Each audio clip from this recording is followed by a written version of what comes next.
I needed to be hospitalized due to an injury, so I asked my daughter-in-law, Kathleen, to sign as my guarantor. So he said, being called over like this is really the worst. However, Kathleen just complained the entire time.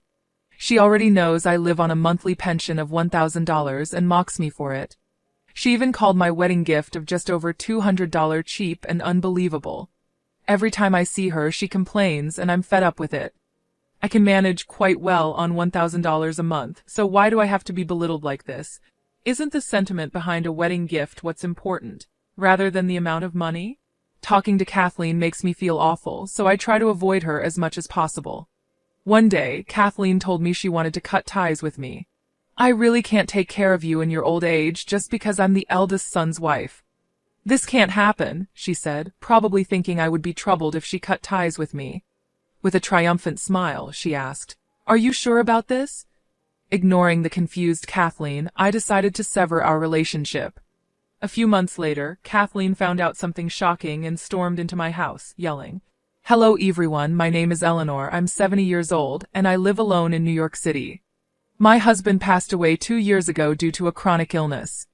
Now my younger son and his wife live nearby and often check on me. My eldest son, Alexander, works for an international company and is very busy, so he doesn't come home often. However, he sends flowers and gifts for my birthday and Mother's Day every year. At 38, this kind son of mine finally told me he had someone he wanted to marry.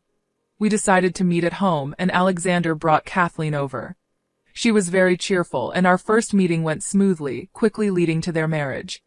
The ceremony was scheduled 6 months later to accommodate John's busy schedule. I brought a wedding gift to Alexander's house to celebrate their marriage. "Thank you so much for today, mother-in-law." "Oh, don't worry about it. I'm just here to give you a wedding gift." "Wow, I'm so happy," Kathleen said. I gave her the dishes I bought as a wedding gift. I planned to help financially during the ceremony, but I wanted to give them something, and since they probably already had furniture, I chose dishes after much deliberation. However, Kathleen's reaction changed instantly upon seeing the wedding gift. "What? This is the wedding gift?" "Yes, it's a set of bowls and plates. I thought they were cute, so I bought them." "Don't you like them?" I was worried it didn't match her taste, but her response was unexpected. "Isn't this such a cheap gift for a wedding?" "Cheap, unbelievable. For a wedding gift, you should give around $110,000. I thought you were wealthy because you live in a nice house, but was I wrong, Kathleen?" I was baffled by Kathleen's sudden change. Her gestures and tone were completely different from the polite and cheerful Kathleen I met for the first time. "So how do you live now, mother-in-law?" "On my pension." "But how much is your pension?" 1000美元. "Ha, are you really that poor?" I feel like I was lied to. Living in such a nice house, but being poor is the worst. Kathleen crossed her legs and sighed. "Living on $1,000 a month, that's so sad. How do you even survive?" Kathleen's mocking tone irritated me. "I can manage just fine on $1,000 a month." "Oh, really? Well, just don't come asking for help when you're short on money." Kathleen was the type of person who changed her attitude based on income and assets. Feeling belittled, I went home immediately. For about a month, I thought several times about telling my eldest son, Alexander, about Kathleen's true nature. However, our schedules didn't align, so I couldn't tell him. I spent my days feeling uneasy. One day, while waiting at a traffic light, I was hit by a speeding bike and broke my arm. It wasn't a major injury, but I needed surgery and had to be hospitalized. The hospital required a guarantor, so I was asked to call a family member. When I messaged my sons, Alexander called me. "Mom, are you okay?" "Yes, I'm fine. I'm on painkillers right now." About the guarantor signature, neither Scott nor I can come, so I'll send Kathleen. "Kathleen?" "Yeah, it's a weekday, and if we did it, it would be after work and past visiting hours." "Kathleen doesn't work, so she can do it." "I see." Honestly, I didn't want to see Kathleen, but I couldn't be selfish. My younger son, Scott, and his wife, Andrea, were both teachers. They worked late every day and were also raising 2 kids, so they were very busy. Alexander also often didn't get home until after 10 p.m. I couldn't ask them, so I asked Alexander to have Kathleen come. When Kathleen arrived at the hospital, she was obviously in a bad mood. Being called to come over like this is really the worst. Sorry, everyone else is at work. Just because I'm a housewife doesn't mean I'm free. I expected complaints, but her blatant attitude made me angry. Can you afford the hospital bills? Of course, I'll pay myself. Don't worry. Fine, just don't come begging for money later.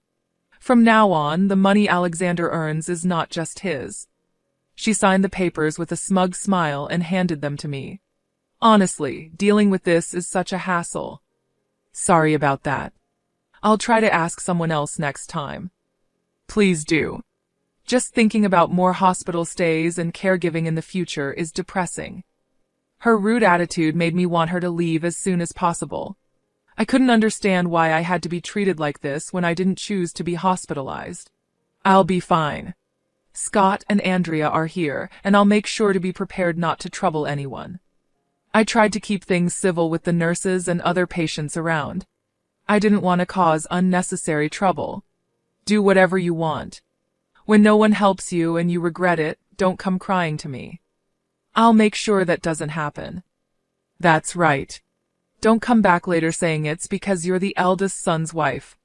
If that's the case, let's cut ties right now. Kathleen probably thought mentioning cutting ties would trouble me. But I wouldn't be troubled at all if I cut ties with Kathleen. Even without my kids' support, I could manage in my old age just fine. I'm okay with it, but are you sure, Kathleen? I asked. Huh?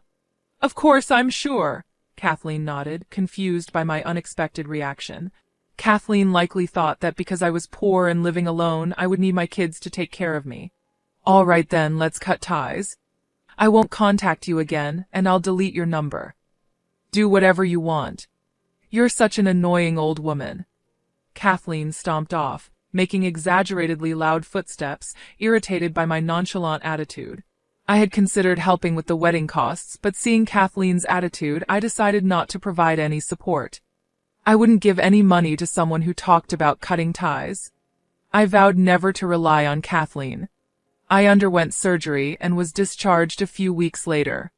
I continued my ordinary life while attending rehab. Even during my hospital stay, I remembered Kathleen talking about cutting ties and resolved not to rely on my kids. So, I didn't ask for help with my post-discharge life. However, on the day I was discharged, my younger son, Scott, and his wife, Andrea, came to help without saying anything. And it didn't stop there. They frequently helped with shopping and other tasks. Andrea, you're busy with work, so you don't have to go out of your way. Isn't it inconvenient with just one arm? Don't hesitate to ask for help. I'm doing this because I want to. Andrea's kindness touched my heart. Even though there are such kind people, thinking about Kathleen made me angry again. I haven't had any contact with Kathleen since then. I even called my son to say I might not attend the wedding and that I probably won't have any future interactions with her. 2 weeks after my discharge, while being driven to the store, I noticed something unusual. Andrea, doesn't the car make a strange noise? Yes, the side mirror is broken and it keeps making that noise. It's an old car, so I think I have to replace it, but I'm unsure what to do. I see, but wouldn't it be inconvenient without a car? You drive to work, right? Yes, but even a small compact car costs a lot. Seeing Andrea's concern, I made a suggestion. Then I'll buy you a new one. What? I can't accept such an expensive gift. It's fine. You've been helping me a lot. Consider it a thank you. But if you feel bad, just help me with shopping until my arm heals. When I said that, Andrea smiled brightly. Of course. Even after your arm heals, let's go shopping together. Her words made me smile too. So, I bought Andrea a new car. After that, Scott's family continued to visit and check on me, making me forget about Kathleen. A few weeks later, my injury had healed enough for me to carry light loads. One day, while watching TV at home, the doorbell rang suddenly. Looking at the monitor, I saw Kathleen standing there. What does she want after saying she wanted to cut ties? Feeling suspicious, I opened the door. As soon as Kathleen saw my face, she shouted, "Hey, what the hell is going on? What is it all of a sudden?" I don't remember doing anything to be yelled at for. The other day, I met Andrea, and she was driving a new car. So what? Don't play dumb. That car is worth over $10,000. There's no way a school teacher with kids could afford it. When I asked her about it, she said you bought it for her. Yes, I did. She said her old car broke down, so I got her a new one. There's nothing wrong with buying a car for my son's wife. You never give me anything, but you give Andrea a car? You're so unfair. If you can give away cars so easily, you should have given us more money for our wedding. Andrea helps me with shopping and housework. You wanted to cut ties, so why would I give you any money? You're the one who wanted to cut ties. Well, that's true, and how could you afford a car worth over $10,000? You don't have that kind of money. When did I ever say I was poor? I have real estate that I inherited from my husband. Real estate? Kathleen looked shocked. My husband was a businessman with a decent income and invested in real estate. He owned an apartment building which I inherited when he passed away. I get rental income from it every month and have been saving steadily. I live off my pension just fine, but I enjoy traveling every year, so I save money for that. I'm not struggling financially. If worst comes to worst, I could sell the real estate and make a few $100,000. If you have that much money, you should have said so. Why should I have to tell you? You just assumed I was poor. I never said I was struggling or needed to borrow money. Shut up. It pisses me off that you tricked me. I sighed, exasperated by Kathleen's childish tantrum. There's no way I'd flaunt my assets like that. Kathleen glared at me, clearly not satisfied. I wasn't deceiving you. Besides, I initially planned to help with the wedding costs, but you wanted to cut ties, so I didn't. Why? It's your son's wedding. Aren't you happy about it? I was happy about Alexander's wedding, but I didn't want to give you any money. Why would you say that? If you have money, you should give it. Everyone's so stingy, it's infuriating. Kathleen started stomping her feet in frustration. It's embarrassing for a 30-year-old woman to act this way just because things aren't going her way. Why do you want money so badly anyway? Duh, to have fun and buy the things I want. But Alexander only gives me $2,000 a month and won't give me more. $2,000 a month isn't enough? Of course not. Even a cheap bag would cost $5,000. I was stunned by her extravagant spending habits. I wondered why Alexander fell for such a woman. Kathleen kept fuming and grumbling about how poor my son was. I married Alexander because he seemed rich. If I'd known he was this stingy, I wouldn't have married him. Is John really that stingy? Yes. He only gives me an extra $500 on top of the rent and living expenses, and gifts are just around $2,000. It's ridiculous. If he's making over $100,000 a year, he should give me more. I thought I could spend money more freely after getting married. So you're saying you married him for money? Of course. Why else would I marry a man nearing his 40s? It's all about the money. I had reached my limit. I couldn't forgive her for disrespecting my son like that. Just as I was about to yell at her, Alexander appeared behind Kathleen. Then let's get a divorce. What? Alexander, why are you here? Mom told me she wasn't coming to the wedding and said she'd cut ties with you, so I came to hear the full story and overheard your argument. You've said quite a lot. Oh, this is a misunderstanding, Kathleen stammered, sweating nervously. I hadn't noticed Alexander arriving. Ignoring Kathleen's panic, I spoke to him. Thanks for coming. How long have you been here? From the point where you talked about being able to afford a car despite being poor. So you heard most of it. She told me I'm poor and doesn't want to take care of me in my old age, so she wants to cut ties. That's the only reason I'm not going to the wedding. My son nodded with a serious expression. No more explanations needed. I understand Kathleen well enough now. No, it's a misunderstanding. It's not a misunderstanding. I clearly heard you say you married me for money. I can't stay with someone like that. Let's get a divorce. Wait, you can't do this now. I quit my job when we got married. Kathleen desperately grabbed my son's arm and shook it, but he shook her off and gave her a cold look. That's not my problem. I hope you find a new job soon. Don't be so cold. I can't live without you. I have no place to stay or savings. Why don't you sell those clothes and bags? That should get you through a few days, though I don't know if anyone will rent an apartment to someone without a job. No, don't say that. I bragged about our marriage to my friends. It would be so embarrassing to tell them the wedding is off. Please. That's your own doing. I hope you enjoy being the subject of gossip. It was the first time I had seen my usually mild-mannered son this angry. Kathleen, pale and trembling, started to beg and apologize. I'm sorry. Please forgive me. I won't say those things anymore. I don't even want money, just don't divorce me. No matter how much she apologized, my son's expression remained hard. I don't want to see your face anymore. Leave now. No, please reconsider this. Please. Let me make it clear, it's not just about the money. Telling my mom you don't want to take care of her and wanting to cut ties, how could you say that? If I had known you were so heartless, I wouldn't have married you. Kathleen started to cry, tears streaming down her face.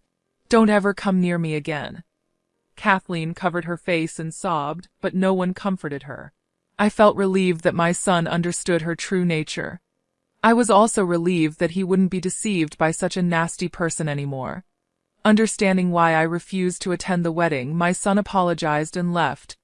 Kathleen, realizing it was over, gave me a fierce glare and walked away dejectedly. After that, my son and Kathleen divorced, and she moved into a rundown apartment. Apparently, before the marriage, she worked as a department store receptionist, but was about to be fired due to her bad work attitude. Unable to hold a job, she had hoped to marry a rich man to avoid having to work.